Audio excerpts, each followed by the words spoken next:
If you're a heating and air conditioning technician or even a salesperson, what are some red flags you should look for in a new job? And why does it matter? This is a super important question. I'm Sylvan Bell, coming to you live for HVAC technician sales secrets on a fantastic day to talk about sales and business and a perfect day to talk about you. Coming to you live from Sacramento. Okay, so I decided, hey, there is some things that I've been through in my life that'll really help you out when it comes to red flags in businesses. I'm like, I don't have a series on this. So in video number 1, we are going to talk about complexity.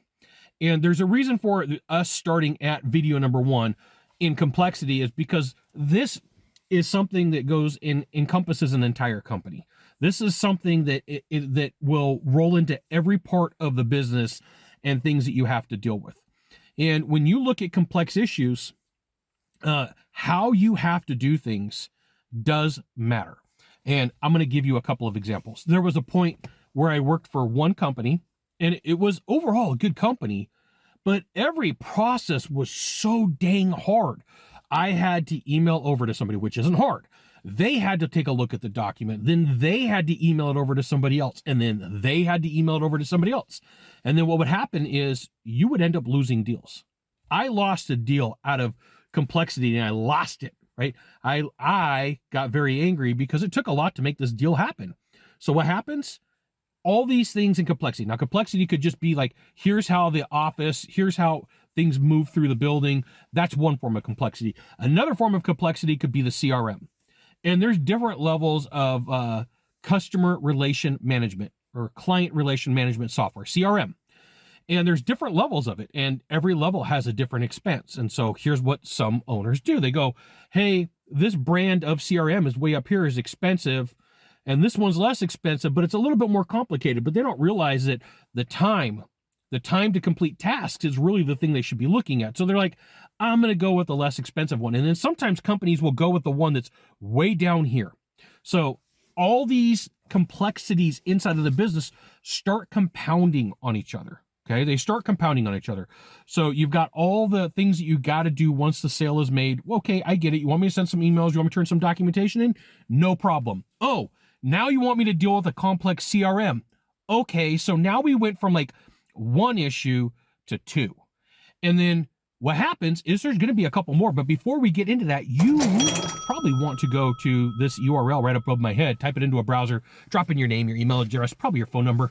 I'll give you the goods, not the Facebook group, not the YouTube channel. Okay, so check it out. We got complex office, dealings, like all sorts of things that are going on. You got to email, it's got to bounce between 25 people, and then you got a complex CRM. Okay, now complex issues are issues inside of the office building where people don't necessarily get along because the complex things over here at the beginning cause people to fight. They cause all sorts of issues. And so you're like, hey, Scott, what does this have to do with me and sales? All right, let me tell you. I've been here a couple of times. I've been to Crazy Town a few times on this one. So what ends up happening is you get frustrated because instead of focusing on a client, instead of focusing on your outcome, now you're like, oh my goodness, they're going to be upset that I didn't get the email off, the pictures off, the paperwork off, the sizing off, all these things. And then I didn't put it in the CRM the right way. And then now this office manager doesn't like my office manager or my sales manager or the person that I'm dealing with because I didn't follow all their crazy processes.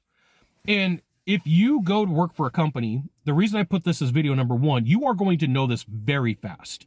If you're constantly frustrated, if you're like, this doesn't make sense to me, if you're saying, hey, this is a problem, chances are pretty good it's not going to ever get fixed, right? 2 different companies across 2 different summers lost a ton of money on sales because they were overly complicated in the office. They were overly complicated in the process. The offices fought against each other because this whole process breeds discontent. People don't like, right? We got three hoops to jump through. Processes, computer software, and then people constantly fighting against each other will lead to you not making money, and it is not enjoyable. There's plenty of companies out there that do not have this. Go find one that's really easy to work for. You got 1 of 3 things to do from here, just 1 of 3. Find the subscribe button, click on it, and every time I send out a video, you'll get an update. 2, hit follow. 3, share this video with a friend. We'll see you soon. Thanks for watching.